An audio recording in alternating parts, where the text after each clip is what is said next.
Hi guys, मैं हूं जय वादोलकर और आज की जो वीडियो हम बना रहे हैं ये वीडियो ना मुझे थोड़ी सी लेट लानी थी। तो लेट का मतलब है कि जैसे कि आपका प्री बोर्ड हो जाए या फिर प्रीलिम्स हो जाए उसके बाद लानी थी।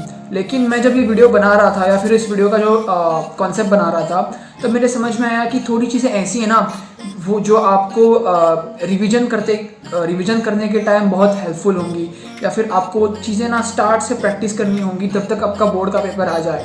तो इसीलिए मैंने ये वीडियो थोड़ी सी जल्दी रिलीज़ की है। पूरी वीडियो देखना, आप समझ जाओगे कि ये वीडियो क्यों जल्दी लाई है। तो चलो शुरू करते हैं। तो आप देख सकते हैं कि यहाँ पे लिखा हुआ है मैंने कि के क्यूब बी। तो के क्यूब का मतलब मैंने आपको पहले ही बताया था, के क्यूब का मतलब होता है कुछ काम की बात। ठीक है, तो के क्यूब का मतलब होता है कुछ काम की बात। तो ये काम की बात क्या है? ठीक है, मैं आपको ना एक ट्रिक बताता हूँ। हम ना इस वीडियो में दोनों चीज़ों के बारे में बात करेंगे, सीबीएसई बोर्ड और मैं जिस स्टेट से पढ़ा हूँ गोवा बोर्ड।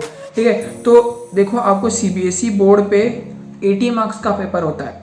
जब भी कभी 80 मार्क्स का पेपर होता है आपको पेपर 160 में ख़त्म करना है। तो टोटल टाइम कितना होता है आपके पास?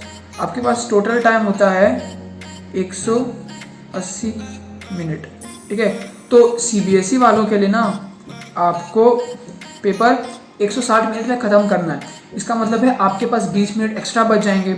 उस 20 मिनट में आपको पेपर की रीचेकिंग करनी है, मतलब आप कहाँ गलत हो सकते हो या फिर मैंने जो पॉइंट्स मेंशन किए यहाँ पे वो आप अच्छे से फॉलो किए हो कि नहीं, इसके बारे में रिफर करना है। गोवा बोर्ड वालों का पेपर होता है 55 मार्क्स का। तो जब 55 मार्क्स होंगे आपको सेम स्ट्रेटेजी लगाते हुए वो पेपर 110 मिनट में ख़त्म करना है। इसका मतलब क्या है? आपके पास 40 मिनट एक्स्ट्रा बच जाएंगे क्योंकि ये पेपर होता है 150 मिनट्स का। ठीक है, तो आपके पास 140 मिनट एक्स्ट्रा बच जाएंगे। तो ये क्या करना है, 1 मार्क का जो क्वेश्चन होगा उसके लिए आपको 2 मिनट देने हैं। इसका मतलब अगर वो क्वेश्चन 3 मार्क का हो तो उसके लिए आपको 6 मिनट देने हैं। इसी स्ट्रेटेजी से आपको पेपर की प्रैक्टिस करनी है। ठीक है, तो हम चलते हैं पहली पॉइंट पे। पहला पॉइंट ये है कि डायग्राम की जो हेडिंग है वो हमेशा टॉप पे करना। टॉप पे करने का मतलब क्या है? अगर पकड़ो ये होगा आपका डायग्राम। ठीक है, मैं एक डायग्राम बना रहा हूँ, ये हो गया डायग्राम। ठीक है, तो डायग्राम की हेडिंग जब मैं भी स्कूल में था ना तो हमेशा ना हम डायग्राम की हेडिंग ना नीचे लिखते थे। तो ये ना गलत चीज़ है, इसको कभी नीचे नहीं लिखना चाहिए। इसको हमेशा ऐसे ऊपर लिखो और फिर डायग्राम ड्राइंग करने की शुरुआत करना। तो दूसरा पॉइंट क्या है, जो भी फॉर्मूला यूज़ करोगे उसको मेंशन ज़रूर करना। मतलब जो भी फॉर्मूला मेंशन करोगे उसको ज़रूर यूज़ करना। मतलब जैसे कि आप अगर फोकल लेंथ फाइंड कर रहे हो या फिर इमेज डिस्टेंस फाइंड कर रहे हो तो 1/f=1/v+1/u ये फॉर्मूला होता है, माइनस भी होता है। तो आप ना फॉर्मूला मेंशन करना और उस फॉर्मूले को, ठीक है, फॉर्मूले को एक ऐसे, ठीक है, बॉक्स में डाल देना। जब भी आप किसी फॉर्मूले को बॉक्स में डाल दोगे तब वो फॉर्मूला ऐसे एम्फोसाइज हो जाएगा। ठीक है, क्योंकि मैंने ये भी लिखा है कि खाली फॉर्मूला लिखने के भी हाफ मार्क होते हैं। ठीक है, तो कभी कभी हो जाता है कि आपको सवाल याद ही नहीं आता, आपको कैसे सॉल्व करना याद ही नहीं आता, बस आपको फॉर्मूला पता होता है तो आप सीधा फॉर्मूला लिख के आ सकते हैं, उसकी भी हाफ मार्क मिलेगी। आगे क्या दिया है, MCQ fill in the blanks में करेक्ट ऑप्शन को पूरा लिखना, वर्ड सेंटेंस। इसका मतलब ये है कि, ठीक है, तो इमेजिन करना क्वेश्चन 1 है, उसके नीचे जो पहला वाला है उसका ऑप्शन ए है। ठीक है, तो खाली ए लिख के नहीं आना है आपको। ए का ऑप्शन अगर है 5 सेंटीमीटर तो ऐसे ए 5 सेंटीमीटर ऐसे पूरा लिख के आना है। जो ऑप्शन है उस ऑप्शन को पूरा वर्ड में लिखना है। ठीक है, नहीं तो उसके मार्क्स कट सकते हैं।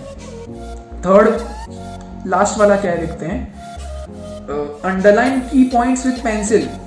तो मैंने ना एक टॉपर की जो आंसर शीट है उसका रेफरेंस मैंने डिस्क्रिप्शन में दिया है, उसको आप देख लेना। उसमें ना उस टॉपर ने हर एक जो कीवर्ड्स हैं, एक आंसर की जो स्टेटमेंट है उसमें जो कीवर्ड्स हैं ना उसको पेंसिल से हाईलाइट किए हैं। एक चीज़ याद रखना, आपको बोर्ड पेपर के लिए बस एक ब्लू पेन और पेंसिल, रबर, शार्पनर, ये सब बाकी चीज़ें, ब्लू पेन और पेंसिल ही यूज़ करना है। Black pen, red pen, green pen use नहीं करना, एक्सेप्टेड नहीं है, गलत चीज़ है, यूज़ नहीं करना है। ठीक है, तो नेक्स्ट पॉइंट है कि रे डायग्राम्स में एरो डायरेक्शन लगाना मत भूलना। इसको हम वीडियो को जल्दी ख़त्म करेंगे। रे डायग्राम्स में एरो मतलब क्या है, कई बार ना पकड़ते हैं कि पकड़ते हैं, ये रे डायग्राम है, ठीक है, और ये है एरो जा रही है ऐसे ऐसे, तो पकड़ो। कई बच्चे क्या करते हैं, कई बच्चे ना ये बनाना भूल जाते हैं, इससे मार्क्स कटते हैं, ठीक है। तो याद से एरो हेड ज़रूर बनाना, जहाँ कहाँ भी आप एक डायग्राम खींचोगे एरो हेड ज़रूर करना याद से, ठीक है। इवन तो आप वो जो मिरर का रिफ्लेक्शन वाला करते हैं, लॉस ऑफ रिफ्लेक्शन वाला, उसमें भी आई की तरफ ऐसा एरो और आर की तरफ ऐसा एरो बनाना ज़रूरी है, बिना भूले बनाना, ठीक है। आगे वाला है draw a neat clean diagram with pencil and label it. Diagram को अच्छा बनाना, ठीक है। जब आप ड्रॉ करोगे तब देखना कि आप एकदम हार्ड पेंसिल से ना ड्रॉ करें, ताकि आपको रब करना पड़े तो आपकी वो पेंसिल की मार्क ना रह जाए। अच्छे से ड्रॉ करना और लेबल अच्छे से करना, एकदम जो जहाँ तक आपको लेबल करना है वहाँ तक एरो खींच के जाना, और एरो के लास्ट में लिखना कि वो क्या पार्ट है। और जैसे मैंने बताया था हेडिंग टॉप पे लिखना है, ठीक है। यहाँ तक समझ में आया? तो आगे बढ़ते हैं। रिएक्शन में हर एलिमेंट का नाम लिखना। हर एलिमेंट का नाम लिखना मतलब, अगर आप आपको मैं एक एग्जांपल देता हूँ। अगर आप लिख रहे हो कि, ठीक है, आप लिख रहे हो कि NaOH plus HCl equals NaCl plus H2O। अगर आपने ये एक रिएक्शन लिखा, तो ये रिएक्शन लिखने के बाद आपको लिखना है कि ये है सोडियम हाइड्रोक्साइड, ये है हाइड्रोक्लोरिक एसिड। पर ये जो भी चीज़ है आपको इसको लिखना है। अगर आप जब रिएक्शन पढ़े थे तब आप रिएक्शन पढ़ते हुए अगर रिएक्शन की टेम्परेचर आपको पता है, या फिर रिएक्शन में कौन सा रिएजेंट यूज़ होता है इसके बारे में पता है, या फिर कोई एक गैस जो प्रोड्यूस हो रही है जैसे कि हाइड्रोजन, वो अगर कैथोड पे प्रोड्यूस हो रही है तो नीचे आपको लिखना है कि प्रोड्यूस एट कैथोड। ये सब चीज़ें आपको जब रिएक्शन पढ़े होंगे तब आपको अच्छे से याद करना है, और आपको यही चीज़ अच्छे से लिखनी भी है, ठीक है। तो लास्ट क्या ऑप्शन है, बैलेंसिंग मत भूलना, मार्क्स कटेंगे। हाँ, तो अगर एक रिएक्शन दी हुई है जैसे कि कोई भी रिएक्शन, और उसमें अगर बैलेंसिंग करनी हो, जैसे कि वो 6C6H12O6 वो वाला होता है ना, अगर उसमें आपको बैलेंसिंग करनी होती है, ठीक है, तो बैलेंसिंग याद से करना, वरना कई टीचर्स होते हैं जो बैलेंसिंग के लिए भी मार्क्स काटते हैं, ठीक है। मैंने खुद ऑब्जर्व किया है, खुद मेरे मार्क्स कटे हैं, इसलिए बोल रहा हूँ। 10th में बैलेंसिंग करना मत भूलना। तो लास्ट में चलते हैं। लास्ट वाले में क्या है, डिफरेंशिएट वाले क्वेश्चंस अलाइंड हो। तो डिफरेंशिएट वाले क्वेश्चंस अलाइंड हो, इसका मतलब क्या है? इसका मतलब ये है कि मैं एक्सप्लेन कर रहा हूँ, ठीक है। अगर आप किसी दो टॉपिक में डिफरेंशिएट कर रहे हैं तो आपको पहले एक टॉपिक यहाँ पे लिखना है, अगर दूसरा टॉपिक यहाँ पे लिखा, ठीक है, बीच में अगर टेबल बनाया तो इसका एक पॉइंट होगा, इसका एक पॉइंट होगा। सोचो, ठीक है, गेस करो कि अगर आपने एक पॉइंट लिखा और ये आपका 3 लाइन में ख़त्म हुआ, और जो अगला है उसका बस 1 लाइन में ख़त्म हुआ, इसका मतलब ये नहीं है कि आप ना दूसरा पॉइंट जो होगा यहीं से शुरू करोगे। ना ना ना ना ना, दूसरा पॉइंट जो आप शुरू करोगे ना यहाँ पे, वो ना यहाँ इस वाले से अलाइन होना चाहिए। तो फॉर एग्जांपल ये पॉइंट 2 है, ये पॉइंट 2 मैंने लिखा, ये 2 लाइन में ख़त्म हुआ, ठीक है, और इसको लगी 4 लाइन्स। इसका मतलब ये नहीं है कि आप जो अगला पॉइंट शुरू करोगे वो थर्ड यहाँ से करोगे, नहीं।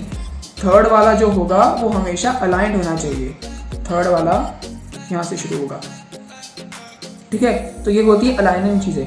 तो आज का वीडियो बस इतना ही है। इस चीज़ को मत भूलना, ये जो कुछ भी मैंने ड्रॉ किया है इसका लिंक मैं डिस्क्रिप्शन में दूंगा, आप इस फाइल को भी एक्सेस कर सकते हो। ये चीज़ आप मत भूलना क्योंकि ये बहुत इंपॉर्टेंट चीज़ें हैं। तो हम मिलते हैं अगले वीडियो में, तब तक के लिए बाय बाय।